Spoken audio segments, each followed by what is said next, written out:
Então vamos lá, olha só. Eu quero começar todo esse processo explicando porque que Jesus foi um dos maiores físicos quânticos.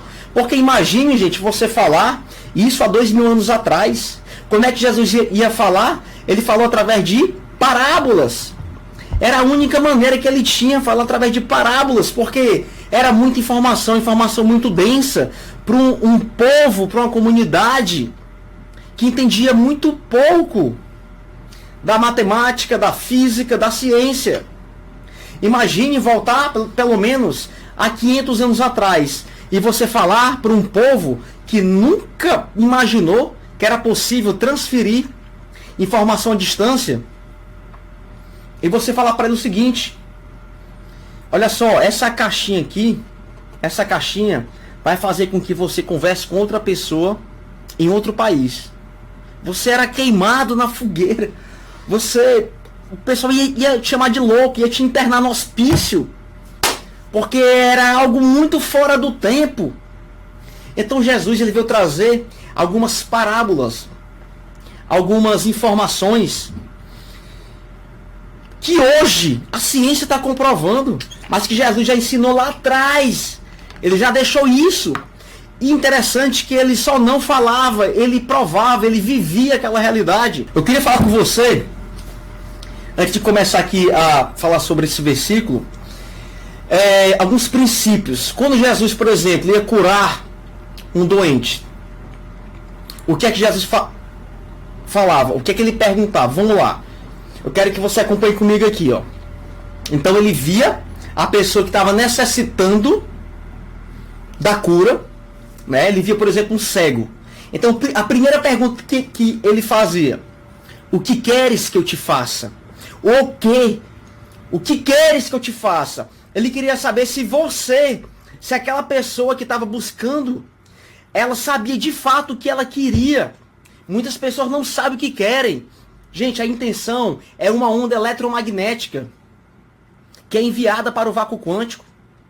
Segundo o Dr. Carlos Orozco, que é um cientista mexicano, ele estudou profundamente o campo quântico, as ondas escalares. E ele percebeu que algumas ondas, ela tem uma propriedade individualizada. Uma das ondas é a onda da intenção. O quê? Então Jesus perguntava: o que queres que eu te faça? Primeira onda, o quê? A intenção. E aí depois, né, o doente falava o que ele queria: eu quero ver. E aí Jesus vinha com a segunda pergunta: olha só, você acredita que eu posso fazer isso por você? Você acredita? Porque sem o acreditar, não existe mudança. Sem acreditar, não existe mudança da onda em matéria, o colapso da função de onda. Lembra do experimento da dupla fenda? O elétron vem, né? Duas fendas. O elétron se transforma em uma onda de possibilidades e passa pelas duas fendas como onda. Como onda. Tá? E, interessante, quando você coloca um observador, quando você coloca um detector, um equipamento que faz a função de observação, o elétron, que tinha se transformado em uma onda, passa a ser agora uma possibilidade. Ok? Uma possibilidade. Porém, se um observador está olhando para aquilo e ele tem dúvida, não sei se você sabe, mas alguns físicos teóricos, quando vão reproduzir o experimento da dupla fenda para provar que não dá certo, adivinha o que acontece? Não dá certo. Não dá certo. Porque internamente ele não acredita. Então Jesus perguntava: você acredita que eu posso fazer isso por você? Sim, mestre, eu acredito. E aí Jesus vinha com a terceira e última afirmação: seja feita conforme a tua fé. Seja feito conforme a tua fé. Então Jesus já veio trazer esse princípio. O poder está contigo, amigo. O poder está com você. É você que pode alterar a realidade. Eu estou aqui apenas como um vetor, como uma luz, como um mestre, para te mostrar que o poder sempre esteve contigo. Vai, levanta-te e anda. Passa a enxergar. Interessante que os discípulos ficavam observando, né? Pedro, ele ficava fazendo anotações, né? A teologia de Jesus. E aí ele começava a observar. Por exemplo, quando Jesus ia curar o cego, ele ficava observando, né? Então Jesus cuspiu no chão. Passo 2, misturou com areia. Passo 3, pegou a lama e esfregou no olho do cego. Passo 4, o cego foi se lavar e viu. E aí quando Jesus, Pedro anotava tudo. Quando Jesus ia curar outro cego, ele já usava um outro procedimento. Aí Pedro tinha que rasgar tudo aquilo que ele tinha aprendido. Por quê? O Criador, gente, ele trata, né, você na sua individualidade. Então, eu, por exemplo, eu trabalhei muito com números, né? Eu tinha uma dificuldade tremenda em sair dessa dimensão.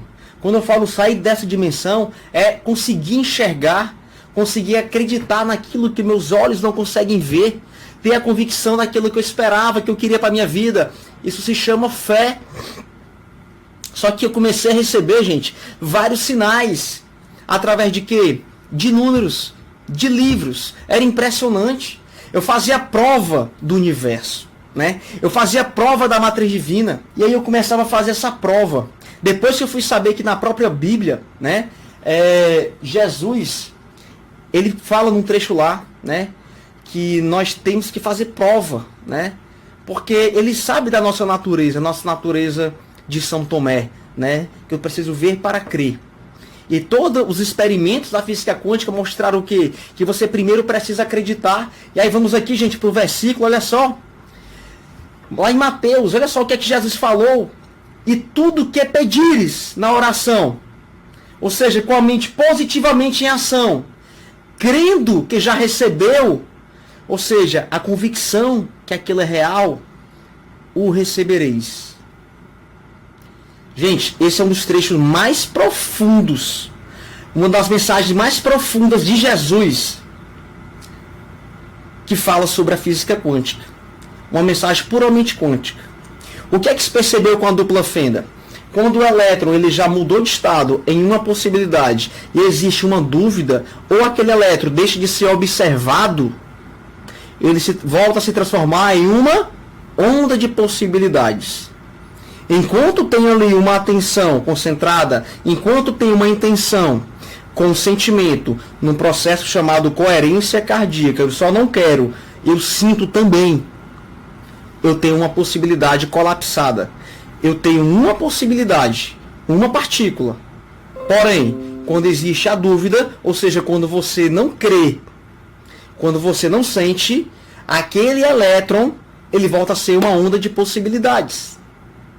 Então, tudo que pedires em oração, crendo já ter recebido, recebereis. Crendo já ter recebido, esse é o pré-requisito. Cleiton, eu quero muito, Cleiton, aquele carro. Eu quero muito mudar de vida. Eu quero muito curar minha doença. Eu quero muito, Cleiton, atrair a minha alma gêmea. Filho, filha, quanto você acredita que isso é possível? Quanto você acredita que isso é possível? Se você não acreditar, não tem colapso da função de onda. Se você não acreditar, o campo das infinitas potencialidades, das infinitas possibilidades, ele não vai responder. Porque é um processo chamado de coerência cardíaca. É a onda do pensamento, do que eu quero, com a onda do sentimento. Eu tenho que crer que eu já recebi. Ou seja, eu peço, intenção, eu acredito. Isso é chamado coerência cardíaca. Gente, isso é muito profundo. E Jesus, óbvio, mestre ascensionado, uma pessoa, né, que tinha acesso a muitas outras dimensões, né? Segundo alguns relatos, ele passou 30 mil anos baixando a sua vibração para entrar em um corpo, né, para que sua consciência pudesse caber em um corpo. Segundo alguns outros relatos, Jesus não iria conseguir passar muito tempo, né, encapsulado em um corpo, porque ele teve que baixar muito a sua frequência para chegar nessa dimensão. E quando você vai entender dos processos das dimensões frequenciais, de fato, né, a nossa alma, o nosso espírito, né, não vou falar aqui em corpos sutis, mas a nossa alma, gente, ao longo do dia, ela faz essa transição entre várias dimensões. Sabe aquele momento que os teus pensamentos estão tão perturbados, é porque você está puramente nessa terceira dimensão. Você está puramente fixado aqui, na matéria. Mas chega um momento em que você faz uma meditação, em que você faz a sua oração, em que você começa a entrar num estado de transcendência. O que é o estado de transcendência? É quando você passa a acreditar naquilo em que você não está vendo. É quando você passa a acreditar piamente que tudo aquilo é real. E aí, meu amigo, minha amiga, você entra em um outro estado, em uma outra dimensão, em outro estado de frequência. Você começa agora a entrar em um estado chamado quinta dimensão, que é exatamente um estado elevado de consciência. Sabe aquele momento que você está tão em paz? Nossa, que gostoso, que paz. Quantas ideias para o meu negócio, quantas ideias. O que é que mudou? A sua frequência, seu estado vibracional.